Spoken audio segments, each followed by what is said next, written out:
Quality, comfort, and grip at an affordable price. Whether it's our standard, pro, or elite socks, there's an option for everyone. Try a pair for yourself now at puregripsocks.com. Let's take an early look at the next generation of Adidas Predator, likely to be called the Predator 25 and likely to be coming out probably in the next week or two. Where if you're into your football boots, you've probably already spotted several players in both training as well as in matches playing in this next generation Predator 25, but a special shout out must go to the Arsenal Instagram page for posting what are basically official images of what's next for the Predator series. Where really quickly before we get started, if you enjoy these early look boot spotting videos on the channel, don't forget to drop a like on this one and make sure you're subscribed if you haven't already so you don't miss out on my reviews of all the latest football boots of 2024 and as we go into 2025. So first things first, as you can see, the fold over tongue is going nowhere. It was such a focal point of the Predator 24. It just makes sense that it would continue on in this next generation Predator 25. However, as we've seen in other players wearing different variations of this new Pred, there is going to be a version without the fold over tongue and even a laceless model as we have now. With pricing likely set to be exactly as it is now, $260 for the models without a tongue and $280 for the version with it. As far as the overall design is concerned, aesthetically, I don't think they've messed around with it too much, but I do like the overall look. I'd be curious to hear your opinions on it down below in the comment section as to whether or not you think it's an improvement or a step backwards visually. But if anything, I'd actually argue that this has even more of an old school vibe about it than the Predator 24, which says a lot because I think that's a football boot that did so well because of its unique aesthetics. Aside from the new graphics though, this definitely looks to be a little bit more of a refresh rather than a complete redesign. However, what has changed could be quite significant to the overall experience of wearing and playing in this new Predator 25. Where it must be said that these specific images via the Arsenal Instagram page are of Jurrien Timber's custom pair, where I think there are some differences in regards to the construction as well as the shaping of the football boot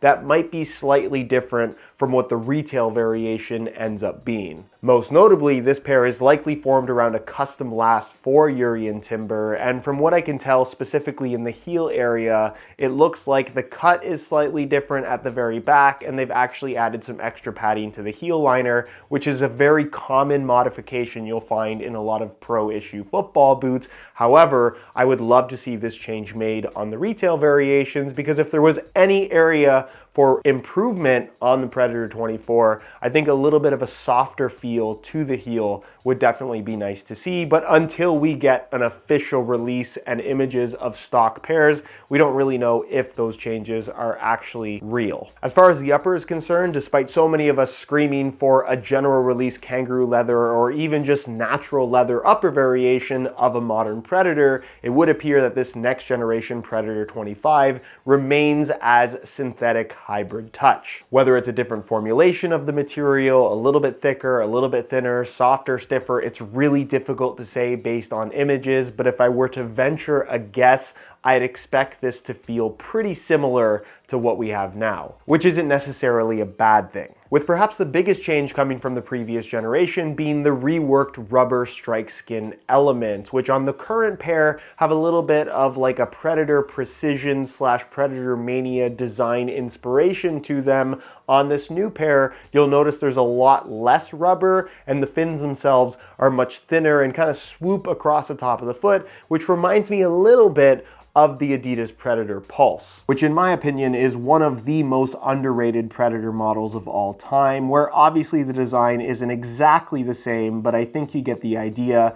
Thinner strips of rubber that run across the foot rather than bigger strips that run the length of the foot. You can also see that within these thin strips of rubber, there are some lower bits and some raised bits. I'm assuming they're going to have some level of flexibility to them. So from an outright grip on the ball perspective, it's entirely possible that these might have a little bit less grip than the current Predator 24. However, the trade-off would be that rubber is relatively heavy as far as materials you'll typically find on a pair of football boots, so it's possible that they've shaved at least a little bit of weight. Whether or not it's going to be significant is really difficult to say. And also from a bulk perspective, just because these are so much more low profile, while you might have sacrificed a little bit of grip, you will in turn allow for arguably better ball feel in that there's just going to be less material between your foot and the ball when taking a shot. With the thinner rubber strips also potentially allowing for a little bit better flexibility to the Hybrid Touch upper, given that the rubber itself isn't something that's necessarily going to soften up or change in feel